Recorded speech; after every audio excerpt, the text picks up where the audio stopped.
Hello, fellow homebrewers. JP here, and I want to introduce to you the brand new Brew Built X1 Conical Series available at More Beer. More Beer sells the highest standard in homebrewing equipment, and the Brew Built Conicals are just that. They're made from mirror-polished 304 stainless steel, and they come with loads of features that you and I have been looking for. They have a full 2-inch bottom dump valve, which will eliminate your clogging issues, while the sturdy base includes 4 reinforced legs, just like those big pro tanks do. More Beer also carries the Brew Built line of options and add-ons like casters, pressure kits, and even external glycol chillers. So you can find out more about the new Brew Built X1 Conical Unitanks by going over to morebeer.com for detailed videos on the entire line of Brew Built Conicals. You can trust Brew Built with your next fermentation, and you can trust More Beer to find the right conical for you. Brew Built at morebeer.com. Good day, ladies and gentlemen. Welcome to another special edition of The Session. I'm your host, Justin Crosley, and as you know from our last episode, now we're doing kind of a pared-down special format for The Session during the COVID-19 lockdown.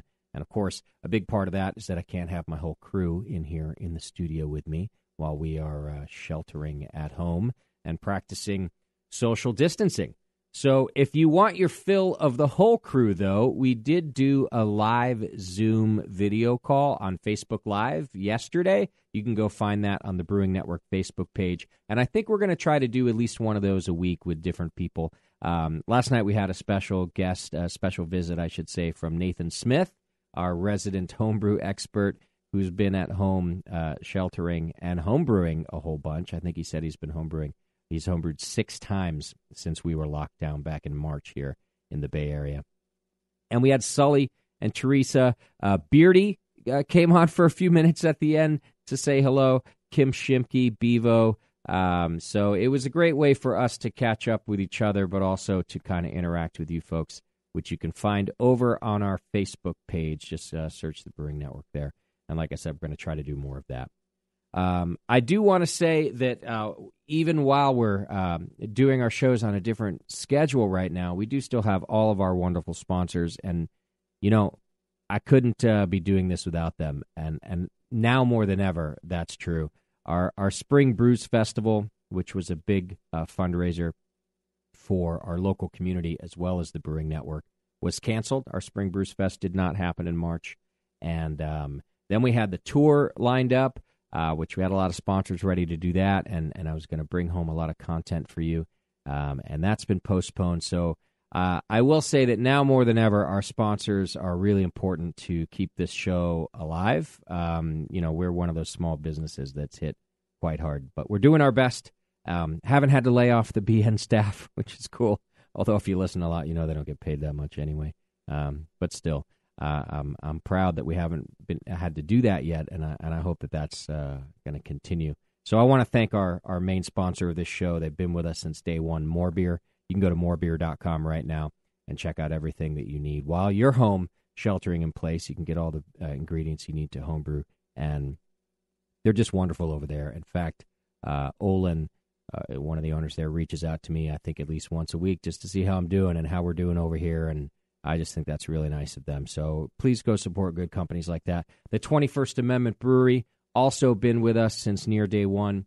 And, you know, 21st Amendment is one of those breweries you're going to read about in the news that, like many other small businesses in the U.S. right now, is, you know, hit by this with bars closed and keg sales, you know, come to a screeching halt. You know, this affects everybody. And the 21st Amendment's really been there for me, and I can't thank Sully and Nico enough for that. You can go to 21st-amendment.com. You'll probably find it on the shelves of your local Safeway and other places, and you should support them. They're great at supporting the local community and homebrewers and brewers alike. Blickman Engineering, who's been with us for so long, you know, in support of Brew Strong, and those shows will be coming to you soon. I think I have a couple of episodes recorded for you that I just need to get edited and posted. I'm running the Hop Grenade at the same time now, so forgive me that I'm a little slow getting those up to you. But Blickman Engineering, just another wonderful human being, John Blickman and that company. Wonderful innovations in the homebrew world.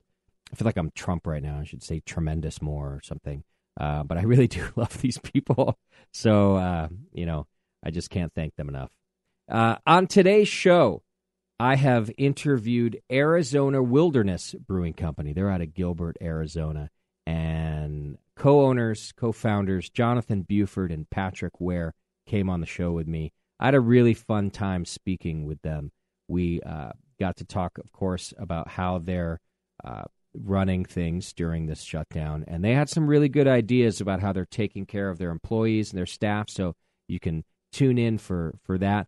But also about how, they had, I forget what number they gave, but let's just call it, I think 99% of their sales were on premise. I mean, they were really one of those accounts that was doing everything on premise, and they got closed like everybody else. And they did a very quick and effective pivot, and I think it was an interesting story to listen to. I really relate to those guys, and I had a great time just listening to them. It was pretty fascinating. So I'm going to take a quick little break to thank some sponsors again, and then when we come back, Arizona Wilderness. All right, I am back in the studio, my lovely studio that I miss so much. I'm back here, and today I'm with Jonathan Buford and Patrick Ware from Arizona Wilderness Brewing Company out of Gilbert, Arizona. Right, guys? Gilbert. Hell yeah. That's We're correct. proud of that. Yeah, you should be. I'm not from Arizona, but I am a desert rat. I'm from the Southern California Mojave Desert. That's the shitty part. I love that. I love that shitty part. It is 100% the shitty part. It was the meth capital of the world. I somehow made it out. What do you mean, Justin, what do you mean was? Yeah, you're right. You're right. Cleaned it up now, John. Yeah, I'm sure that it's I really didn't get clean. that memo. Okay. Yeah, it's all organic food and people who climb and stuff. It's organic meth, maybe. So, I've known Jonathan for several years. We met down at the Firestone Walker Invitational Beer Festival. I met Patrick last year and have never gotten the chance to have you guys on the show, and that's my fault. And I'm a little bummed that, I'm doing this special series, that the circumstances that I'm finally getting to talk to Arizona Wilderness here is about what breweries are doing during this pandemic. So listeners, we're going to have a fun, rip-roaring episode with Arizona Wilderness in the near future. But today, I do want to know just a little bit about how you guys got started, when Arizona Wilderness was founded. Just tell us a little bit about yourselves before we get into the dire straits of the situation. Sure. So this is Jonathan, and I kind of founded the company with the mission to showcase the beauty and diversity of Arizona. I think you even made fun of it once on air. If I recall, we bantered back and forth or something along the way where, what the fuck, wilderness is in Arizona, and that's the perfect candidate for what I believe my mission is to say, the Southwest region, this desert region, has a lot to offer. And if we don't start to treat it with the respect it deserves, we're going to fucking diminish it, And so Wilderness Brewing Company actually the impetus came from a moment I was crossing, the signs, the wilderness national forest signs that would essentially say, welcome to this particular wilderness. And I thought, what a really, really unique, beneficial to society sign, imaginary line that I could take into the brewery world. And John Palmer had his book out. Obviously, everyone knows how to brew, and the Bible, if you will. And I had that probably in my backpack and sat and said, shit, I want to combine these two loves that I have of creating craft beer and wilderness, the outdoors, and specifically Arizona. So that's the impetus on my level. And then over time, I realized I fucking suck at brewing, and I don't actually love it as much as I thought I did. I love connecting with people. So this particular guy named Patrick down the road at another brewery, some people thought we looked like each other, and they kept saying, hey, you look like Pat from Santan Brewing Company. And I said, well, I got to meet this handsome devil. He looks like me, So that's where I approached Pat, and I think Pat can take it. There's two different versions of the story. Mine was I was eloquently, an entrepreneur coming in and offering a job. That's my version of the story. Well, I think at the time, that was in your Union Jack heyday, right? So there was a few pints involved, and it might have been misconstrued a little bit. And also probably a little bit jaded on my part because the industry was popping off and I was working 12 to 16 hours a day. So yeah, I was a little bit of an angry cuss at that point. So you said essentially to me, hey, would you like to work with me and start this brewery? And that kind of came off to me like, you're going to work for me, boy. And and so I had an adverse reaction to that. But, over time I got the charming Jonathan that we all know. And, some of that beautiful homebrew crossed my lips, and I really, hadn't tasted anything like that from anybody on the homebrew scale ever. And some of the concepts that, some of them I think were directly pulled from this show. He was speaking about things that were not being talked about at the brewery that I worked at, and it was much more broad and diverse than what was in my scope, and because I was a little bit more of a manufacturing guy at that point. So, that was kind of the selling point. Put some beer across the lips. Yeah. John, you do come off a little abrasive at first. You're aware of this about yourself? I used to. I gave that up. I'm not. Justin, I'm not fighting out of a paper bag anymore. Like I'm not like I don't have the chip on my shoulder that I feel like I had. Where you start with absolutely nothing. You have a book and a fucking $7 bank account, and so yes, every single moment I had, I felt like I needed to grab it. I think right now, and you hear my dog, by the way. That's Daisy, the Wilder dog, who goes on me. I can't get her to stop. I'm sorry. It's okay. All okay. Audio problems are fine during this pandemic. Yes, that's the one shining light of COVID. Is like you can finally fuck up audio. Yeah, everyone's like, "What? It's the least of my worries," Exactly. I'm hearing other humans. This is great. I don't think I don't need to. I found my center, if you will. So sure. I have my mother's personality. I'm a mama's boy 100%, and that's how my mom was portrayed. But now I think Pat and I are in a more kumbaya phase of, okay, we don't have to every single moment go amplified to make ourselves known. So I hope that is the case. Maybe I'm just full of shit. It's still a complete jerk, but no, I'm sure that there is. And I don't even say that to pick on you. In fact, when you describe it, I can fully relate. When I started the Brewing Network, we were the first beer podcast, but within like a month or two, there was several, and I started a war with every single one of them. I hated it. I had everything to prove that everyone else was awful and I was the best, and I don't feel the same way anymore at all. So it's sort of I love it. By the way, I've had this question for a while since podcasting has become popular. Were you ever called a podcast? No, I have only recently even started to refer to us with that term. Yeah, because I remember you saying live stream or like you were like internet radio. So you really were one of the first. You truly can say that. I can. That is definitely something I don't pat myself on the back about much, but that's one of them. And I hated the term. I still am a little uncomfortable with it. But I thought it was a weird invented word. And what I really didn't like was that the group as a whole was a bunch of like no talent hacks. Like just anybody could record a podcast, right? So I didn't feel like that was me. I felt like I was a very talented hack, and so I just refused to use the word for a long time. It's funny, no one I don't think has noticed that other than you, John. Yeah. Okay. Cool. We delved into podcasting recently because we're bored and we have a lot of words to say.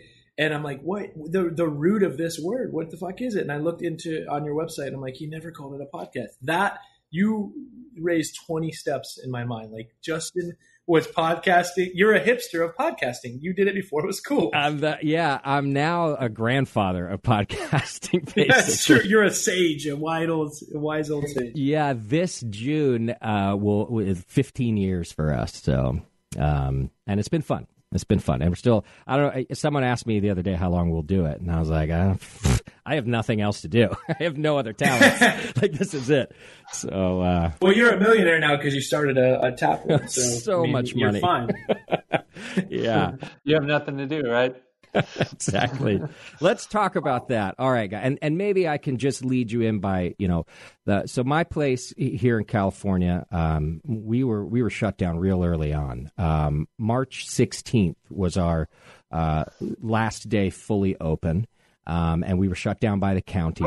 And we were shut down for a couple of weeks and before they let up a little bit. And now we're in a pattern where we're allowed to sell cans to go. And the California ABC is allowing us to sell growlers to go, too. And that's what we're doing to stay alive. And I can, as we go, maybe I'll dive into that a little more. But that's what we had to do. We got closed. Now we're just open, not even with staff. It's me and my partner just here schlepping beer all day like my old days to pay enough bills to be ready to open again. Now, you guys aren't just a bar. You're a brewery as well. And you've got, what, 2 locations? 2 locations. Yeah, we do have 2 locations. One is, how the first year is just Band-Aiding things together. And one was just getting over that Band-Aid phase. And so Sure. February and March, specifically those 2 months, spring training baseball comes into play. We have like most of the staff of Russian River comes down. That's why we've gotten to know them so well. And a lot of really great people coming to the Valley to watch their team. And that's just chaos. It's wonderful. It's where the money's actually made, but it's hard to go from 60 to 0 on a dime like we were asked to do. And we were just in the middle of that, man. And downtown was just like, all right, we're learning what this is. This downtown Phoenix location is just coming into it. And the first wave of it, I don't know, March 16th sounds about right for us too, though we're a little more Wild West in our approach. I remember we have a multiple sclerosis day every single year, and downtown was in the middle of that. So we didn't want to cancel. We brew a beer for that foundation. My wife happens to have MS, so it's near and dear to us. And I remember looking around going, man, there's other bars in the country and world right now shut down, but we are packed to the brim. And it sounds about that date. It was a Saturday, like 13th or 14th. And I just was like, man, I would hate if we have to shut down. Didn't feel quite real. Like, oh, other bars shut down. We're not going to have to. Just to put in perspective here, that spot, the downtown spot is upwards of 600 seats. And the original Gilbert spot grew to a 350, 400 seat restaurant as well. So, that truly is our business model. It's 90% pints and on premise and then packaged to go. So wow. The COVID situation, before we were able to maneuver and do what we do is just assess and problem solve. It looked so dramatic because that's what we hedged all our bets on, was having people there in the building. So sorry to cut you off, John, but that's just like the context of the size of and what we do. We truly, that's what our experience is having people in our spaces. So, and we were getting really good at hosting annoying fucking Cub guy, and like he comes in, he and she comes in swarms, and we just got good at that kind of that camaraderie that to host. I think it's 627 people were the downtown location. Wow. To host that many and be good at it, you clearly know that we had 170 staff members. This is the same guy that you met all those years back who still I just didn't know much about what was going on. So when I say we were full steam and had to hit the brakes, there was some relentless moments, and then there was a lot of fear. Like holy shit, the loans, the just the partners and the employees. It wasn't just like, oh, this is going to suck. It was, Pat and I invested literally every dollar into downtown Phoenix as our expansion plan.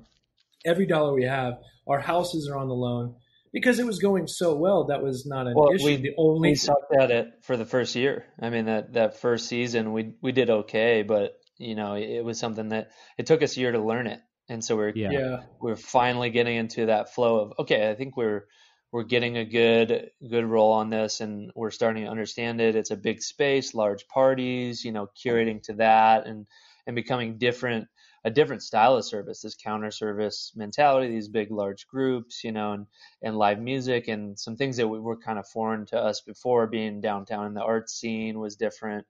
So, that was a dramatic moment to like halt all of that all of a sudden, and then basically go into scavenge mode, because we had 500 kegs of beer that was like, okay, that you got to sell that somehow. I don't know what to do with that. And you also have $40,000 worth of food in 2 coolers. Oh, it's What do you terrifying. do with that? That's going to go bad quick. So that was the big scary moment. And then obviously we had to tell over 100 people, hey, don't come to work. And then Yeah. that was the pinnacle of that kind of scary moment that we went through. It's heartbreaking, that part of it, and I don't think that there's a better word than terrifying when you see that happening. I said to Nico Freccia in my last interview like this that I felt like we're kind of in a state of shock, in the sense that you guys didn't completely freak out. You're talking about how you were scared. You're talking about how you had to do these things, but you didn't like freak out and jump off a cliff or go screaming, and I just think nobody really, it felt surreal, didn't it? It felt like it couldn't really be happening, even though you clearly were taking action. Justin, there's like 25 people in my Rolodex that I go to for times like that of like, hey, person with wisdom. Sean O'Sullivan, Nico's partner, would be one of them. But one in particular, Chris Bianco of Pizzeria Bianco here. He's a James Beard winning chef. And when I called him and he said, this guy was open during 9/11. This guy started in 88 and has been all over the world. He's one of those chefs that's magnanimous. When he said, I have nothing for you right now, I am fucking, when he goes silent, you go, oh, Jeff Bagby, a guy that I've considered a great friend, call it Jeff, silence. You call people who just that were so deep, Jeff Stuffings over at Jester King, just these people who you just said they can get through anything. When the phone went silent for 10 seconds afterwards, you were like, okay, so we really are all in this boat. There's not one person who's like, I got a secret for you. Watch this. I'm going to do something special. It was, no, I don't know how to get through this. I have no way to do it. Yeah. And that was even, I think, compounded it, Justin, is, we were on the phone with Zane Lamprey at the time. And Zane Lamprey was going to be doing a cross-country tour with his stand-up comedy. And he was so gung-ho. He was excited to come to our spot downtown in specific because of its size. And he was like, I'll be coming in May. And then over time, learning a guy who's been in this industry for 20 years, he also said the same, like, I don't know what to do. And my brand's based on being around people. And that was even more, to me, more compounding, was the great people in our industry are looking at this as an unforeseeable moment. There was no strategy. There's just the smartest Harvard guys didn't know what to do. The brewers who made the best beer went, what do we do? And that will mark for me what this represents the most, is just the uncontrollable future, the unforeseen, the fog of war. Yeah. And that's the anxiety-inducing part at this point, is there's so many unknowns. I think at the same time as exactly what you say is happening, the only, maybe one of the reasons we didn't freak out is that there's also some comfort in knowing, okay, well, we're all kind of fucked together, and it can't possibly be that the whole world's going to blow up. We can't all catch fire at this. So so while that's disconcerting, it in some ways it's comforting, and it made me at least feel like, okay. The government, like, someone's going to throw some lifelines out, because we don't just all stop ceasing to be functional in business or in life or anything else, There were a few of those moments where we did go to super backup plan, right? Let's go to the food distributors, see what kind of frozen food that they can allocate for us in case that all food is cut off to Arizona, because our lifeline runs from California over, and then that's where we start to formulate, okay, we really got to rely on our local purveyors and push people that direction and have them engage in that and continue some of the initiatives that we have, because we know that happens within our control.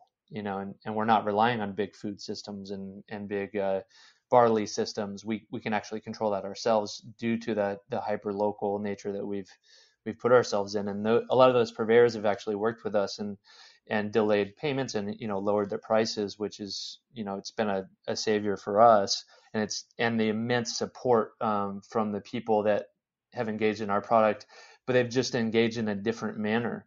We had a discussion with David Walker earlier, and he was stating that they were about 70% of their sales, which is incredible. I mean, that's unthinkable that you could still be at that level. And when I think about it now, we're actually pretty close to that ourselves, without having these massive taproom spaces based on beer delivery. And that's something that had to be created overnight. That was an adaptability principle. Just as if you were in the wilderness and a massive storm rolls in, like, you have to just adapt and survive. And our team has just done an incredible job of that. I mean, John and I can run into the fire, and that's immediately what we did. Our gut reaction was, okay, let's do something about this. So we filled my truck up and started driving around town. I mean, it was crazy because we were doing that 10 hours a day, just hand delivering beer to people. And then the team just took up the slack and said, okay, I see what direction you guys are going. Let's do this. It's amazing what they've accomplished in such a short period.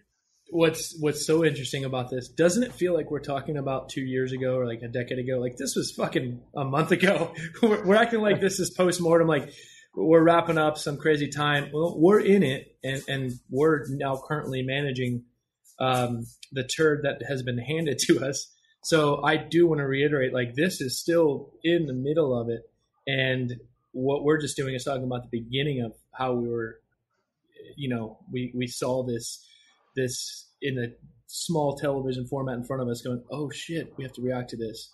Just a month later, we're still, we're a fraction of ourselves. We're not, like, we didn't figure some magical equation out and it save the world, but we do have some strategies that have worked. We figured out how to kick the can down the road with rent and various things that it's still an obligation to us, but for now it's less of a worry. It's less of an imminent, this is going to matter to us within the next couple of weeks. So that's super helpful. I have the same here at the Hop Grenade. We're not making enough to pay rent and to hire staff. Like, there's a bunch of things we're not doing. Kick the can down the road is probably about the best analogy. Talking about how it feels like the past. I don't like to make like grandiose analogies like to historical trauma in the world, but when we go to war, when there's 9/11, when we have no choice but to pick up and like run forward, we do tend to do that. Humans tend to do that. I'll even be a little patriotic and say Americans tend to do that. America. Yeah, I don't mind that every now and then, that it does become almost normal very quickly, because if the anxiety was too great, we wouldn't be able to keep running forward. Does that make sense? Like, it has to feel a little bit like it's the past already and normal. Otherwise, we probably psychologically couldn't deal with it. Yeah, I think, to be honest, sans the death and the really, really hardships of it, I think some of us even liked to feel alive again. Craft beer and I guess life in general had a lot of the. I refer to it as the click and buy campaign. We're the click and buy generation. We clicked it up to our fucking front door. I mean, how many beer festivals? You were in Australia. I was going to New Zealand. I was going to see you in New Zealand. How you didn't grow up saying I'm going to travel to Europe 4 times in a year, every other year. And it's not that that's negative. It just got to be the point where I remember looking in the mirror going, what? I mean, could we have 22,000 breweries in America? It just won't stop. So I'm not saying that's good. What I'm saying is it felt good to have a problem to solve again. It felt very similar to 2007, 8, 9, and 10 when you read John Palmer's book and went, holy shit, look at Sam Calagione on TV. We're going to band together and start a revolution. And I hate to even sound like I'm not referencing the horrible chaos that's happening. But I think you get what I'm saying. I do. There is some gusto in this, and you roll your sleeves up, and it felt like post World War II a little bit, where America's like, let's get this done, So we're in the middle of that. I will even add to that in a different way.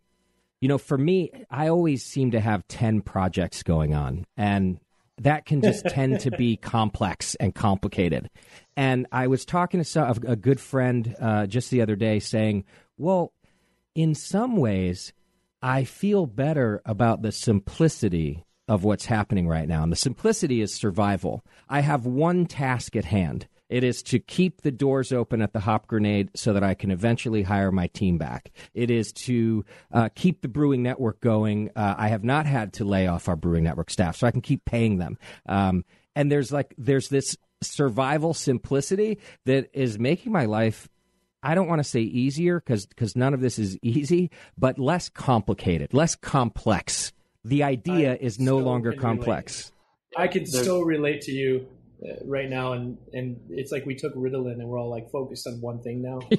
And my 700 tabs and like really strange side project emails where Pat was like, okay, sure, we'll do that. It's now Patrick and I are seeing eye to eye on let's just go in tomorrow and open and get that thing done. And at the end of the day, your safety of your employees, your business, and your own internal life is so basic, and it's easy to maintain. I didn't realize how fucking hard I made everything until this time. It's true. It's exactly what I'm saying. Yeah. Yeah, it's an interesting time for self-reflection for sure. Yes. Yeah. I'm glad you relate. I was feeling strange about that one. Just like you said, you don't want to diminish like the disaster that's happening, and I don't either. But the survival mode just kind of, and then it also breeds creativity. I mean, let's talk about that. You guys pivoted by, you said you just immediately started delivering beer? Yeah. So one of our really talented employees who came from Other Half, he was running logistics for us, but he happened to have like a really unique skill in the tech side of things. So he just put together a Square site overnight and started routing drivers, efficiently routing drivers and creating this whole back-end system that would allow us to get product up and available. And then, within a week, it was grown from a 20-mile radius to the entire valley. And then basically put us in a position where we're now, it's so strange for me to say this, but I am looking at purchasing a piece of equipment because now this is such a big part of our business that outsourcing and doing mobile canning really doesn't make sense at this point. And that's our bottleneck. That's basically our restriction is we don't have the ability to can enough beer, which is insane to think about. It is, especially when you just said how on premise was virtually the entire model. And here, so we're seeing that here in the Bay Area.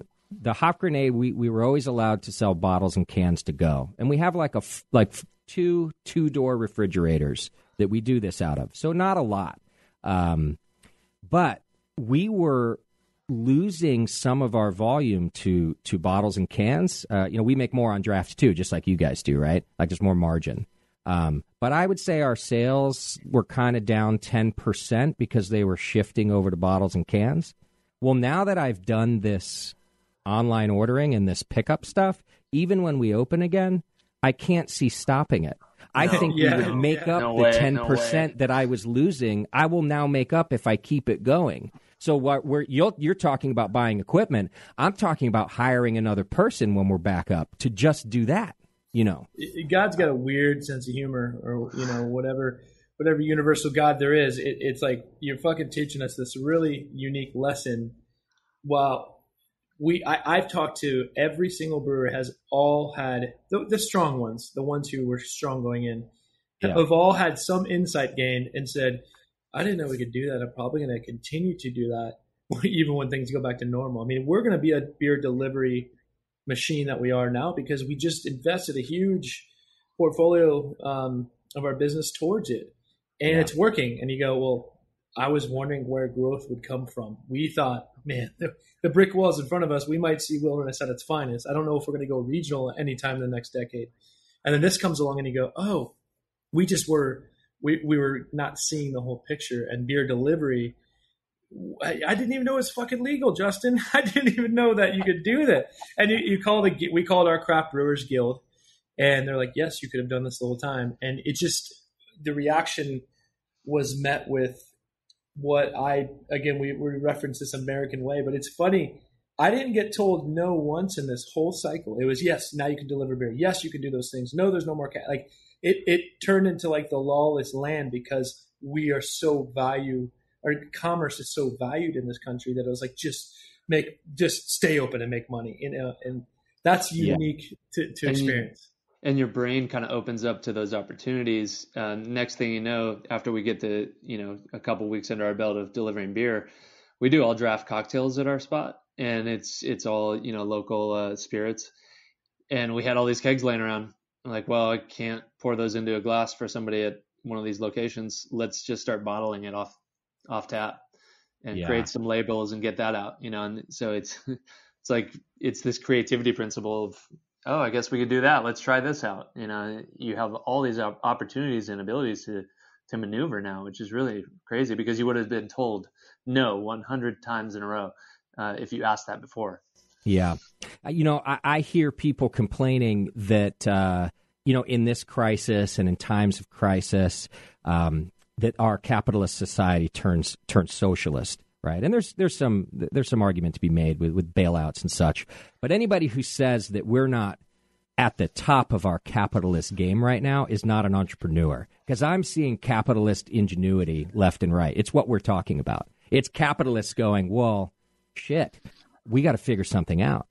I was angry at my can sales for diminishing profits 10% and trying to figure out a way to shift away from them, right? And now I'm like, wait, why didn't you just embrace them? If that's where the people were going, why didn't you just embrace that and instead boost the sales of them? Which is clearly what I'm doing now, because it's the only thing I can do. Nobody can come sit at my bar and have a pint.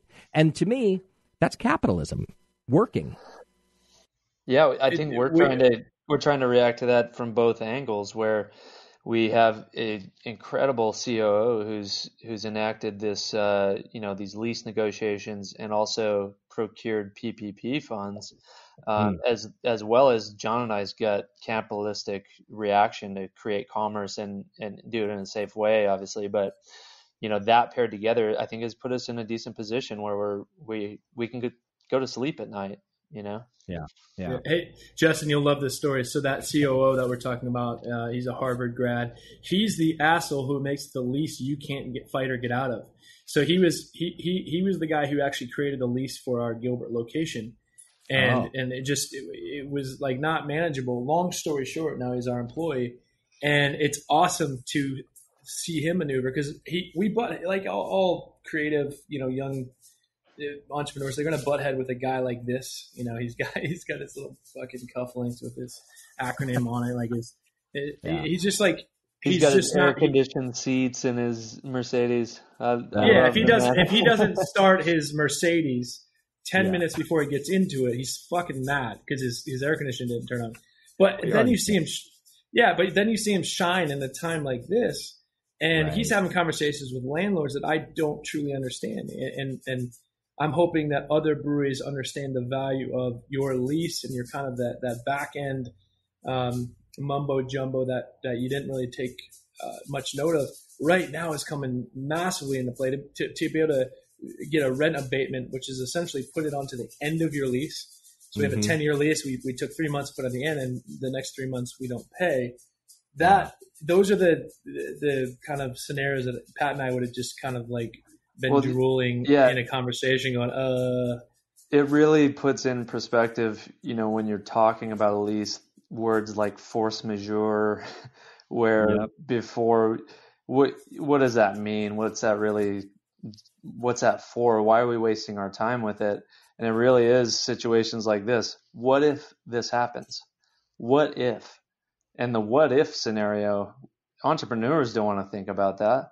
We want to think about the positive what ifs, not if a lightning bolt strikes this pole on your patio and it falls on a person's head, what happens then? We don't think about that. We just think about that person having a great time and how many of their friends they can bring in. That's your job. That's right. And too much of the thinking about the lightning bolts, by the way, and none of us sleep, and then what a miserable life that we have. So there's a reason for that. Yeah, sure. And there's a reason for us. Look at us growing up, right? Like starting scrappy and like, I don't care. I'm gonna do this podcast, and we're eventually gonna make money. I'm gonna figure it out. You guys are, we're gonna make beer. We're gonna make the beer we want to make, and people are gonna buy it, and that's what I'm gonna think about. And there's a need for that. Some people never start their dream. They never kick it off. Because they don't have that initial kind of hunger. But now, that our industry has matured, and hopefully we have too, and then things like these come up, it's time for us to mature in every aspect too. You have to become well-rounded. The list of people that you mentioned, John, that you look up to and that you might give a phone call. When I think of those names, I don't really put myself on the level with them. I see them as much more well-rounded. I'm a creative guy. I think you are, John, but there's a reason that they're so successful too, because they figured out, even if they had to hire to do those things they're not good at, right? Right. And if I had your number, I still wouldn't have called you. No, yeah, fair enough. Because I'd have been like, John, I don't know, man, I'm drunk again. What was your thing back in the day? Was like you couldn't keep homebrew in the garage because you drink it before it was fully fermented. Pretty much, yeah. No, look, we have had a lot of pieces fall into place because we had the 7 years. We started in 2013. We've had the ability to make mistakes.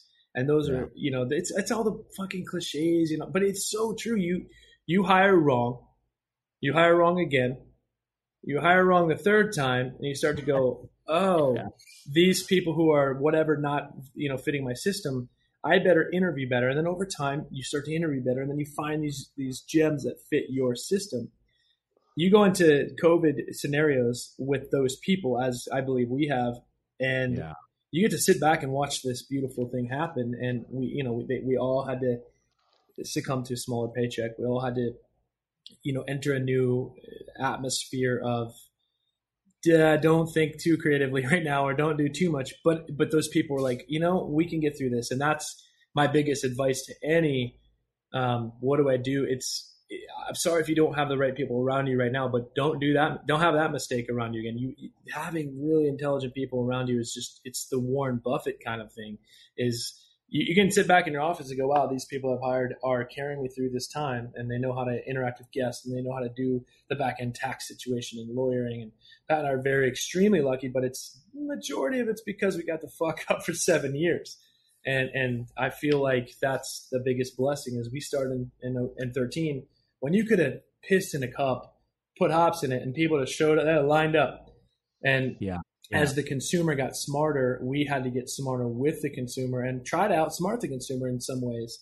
And in that sense, our pocketbooks did open to a payroll that was numbers I never, ever, ever would have dreamed about paying to numerous staff members. But now I look at it and go, well, God damn it, I'm so happy we did that. I'm so happy we have these people in our company. And that's one of the successes we've experienced right now is systems need management, and we're fortunate to have good management. I love that. Yeah. Got to have talent around you, to make it through this stuff. I think that's excellent advice to anybody. That and do whatever the fuck you have to do right now. If you have a knife, you better start stabbing. If you got to figure something out. Dude, I'm telling you, seeing Pat, it was so funny.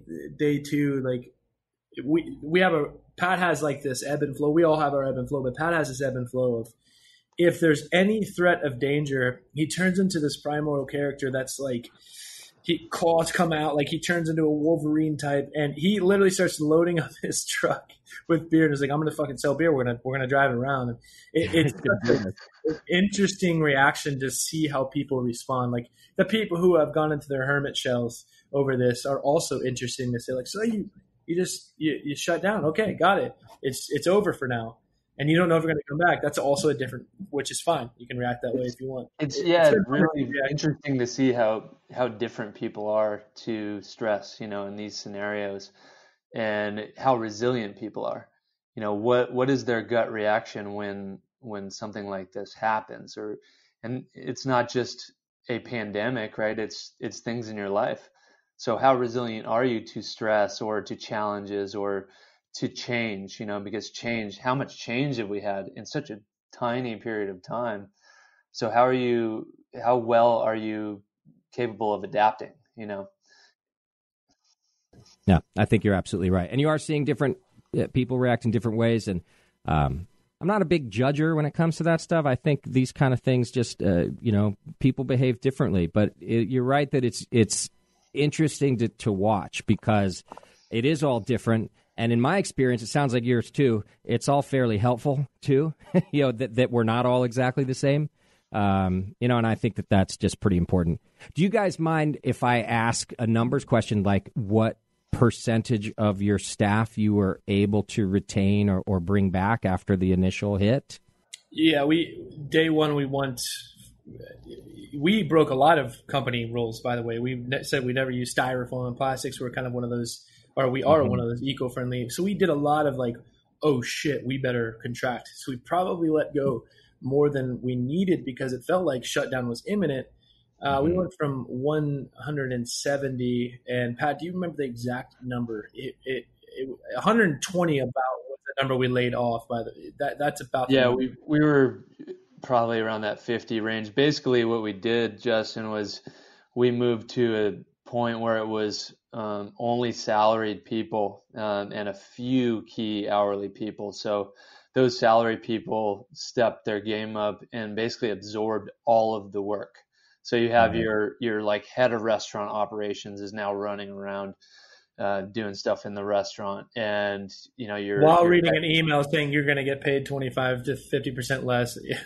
Yeah. And so we did that as well, where it was salary people. Hey, you're gonna have to take a hit right now. John and I and Charles, our COO, said we're gonna take $0 for the foreseeable future, and then those 100 plus people that were furloughed, John did a great job of just gathering the community and at least giving them. We said, hey, we can at least give them beer and food, right? Let's get them beer, let's get them food, let's work with some other local businesses to get them, just a few things while they're kind of waiting and trying to see. Yeah, and then, we traded gift cards, by the way, with other restaurants and said, hey, we'll give you, 50 gift cards if you give us 50 gift cards, and give it to the staff members in a weekly pickup. And nice. Look, man, these people were your sales reps. They were selling your cars. And they talked about your beer probably more eloquently over time than you did, and you being the brewery owner. Like over time, these people probably became more experts in many aspects of your business than you ever knew or were. And the second they went away, we saw that right away. Like, okay, we're on an island. We need to be the experts in everything again. And you realize the weight that an employment force carries, that net, what they carry, is a lot more than just pulling a handle and going, here's your beer. This particular product came from this is the reason it's here. So with them not in the room, it felt very empty. And so I definitely said, hey, let's take care of them in whatever way possible. And the simple thing of just a meal a day, here's some gift cards. We had some farmers step up and give us microgreens. We do support a lot of farms here. And they saw what we were doing, and now it still is continuing. Like that's special to me is when a vendor says, like even Cisco, the massive food vendor, said, "Can we step in and help in any way?" We had a dentist's office drop off toothbrushes and toothpaste, and that was easy. And then tomorrow we're releasing, I guess it's a collaboration of kind of spirit with other half brewing company in Brooklyn. Sam called me and said, what do you think about this idea of brewing a beer where all proceeds go to this charity that helps the unemployed, specifically in the service industry? And I stepped in and said, the only problem I have with that is I have more than the average small brewery, 120 people. So we decided that beer releasing tomorrow, called All Together, is going to all go to our staff first to ensure that they're taken care of. So we've done some things to hopefully take care of the people who, when they come back, will need them desperately because they're so trained at what we do. Training is the hardest thing ever, right? It's like, oh God, 6 months from now, you'll finally understand what that means. And we had them all there. We had them all ready to go. And we had some world-class bartenders, kitchen people. The socioeconomics is crazy. We have a lot of Hispanic people in our kitchen. It's like their world got hit so much harder and different than ours. So we're trying to keep our kitchen people employed to keep steady paychecks. And it started going on a little tangent. It's just not at all. This Pandora's box is never ending. And so what we're trying to do is just be a positive light to the community. And that's one of the reasons, by the way, Justin, Pat and I stayed open, is we believe that the community dries up culturally. And if it does, there is a spirit lost, that not just capitalism, but that American spirit or that human spirit is like, oh, all the breweries are shutting down.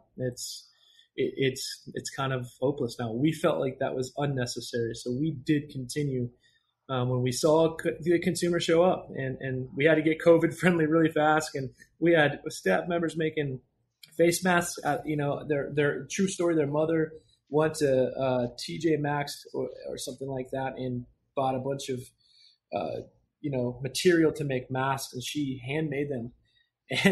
And we had people putting on their vehicles, Arizona Wilderness Beer Delivery Vehicle, and banding together to say thank you. And we got an email, thank you for employing my husband. I'm unemployed, and even just the nickel and diming that you're doing right now is still paying our bills.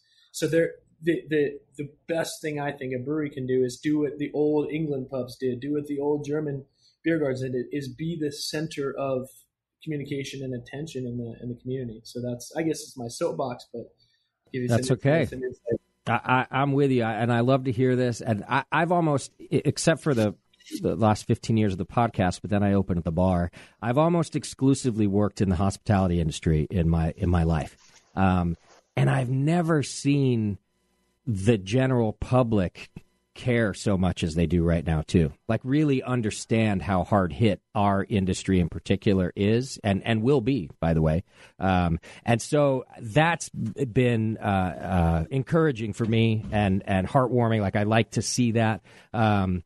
And like I said, I've just never seen it before. And those are some great ideas that you gave out, too, that I think I'm going to adopt and reach out to some of I talk to the local breweries and other bars and stuff, but we're also busily scrambling for how we're going to remain open, that some of I haven't had some of these ideas to like exchange gift cards. That's a great one to be able to give to our staff and do just little things like that since we can't hire them back yet. We're waiting on that PPP program like most of the planet to find out what that is. So, yeah. And also, now I'm rambling a little bit, but I'm glad you mentioned the Altogether beer, which if you don't know, folks, that's a worldwide collaboration that breweries made a beer. They're all called Altogether and the proceeds going to help our industry. Jonathan, I think it's cool that you're like, hey, yeah, I'm in. First, we're going to help ours.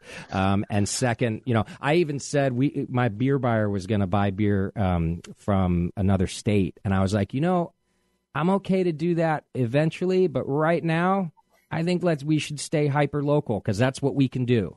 We don't have a lot of shelf space, Absolutely. Yeah. I just was like, with the amount of shelf space we have, I'd like it to be California beer for now, and as time goes on, maybe, but so I think that's a cool thing, John, to do that for your staff. And folks, if you see the Altogether beer on the shelves or on the online stores that we all have now, buy that. I'm sure they're great beers. We got ours here that we just got yesterday. It was from Urban Roots Brewery. Oh, I just was with him.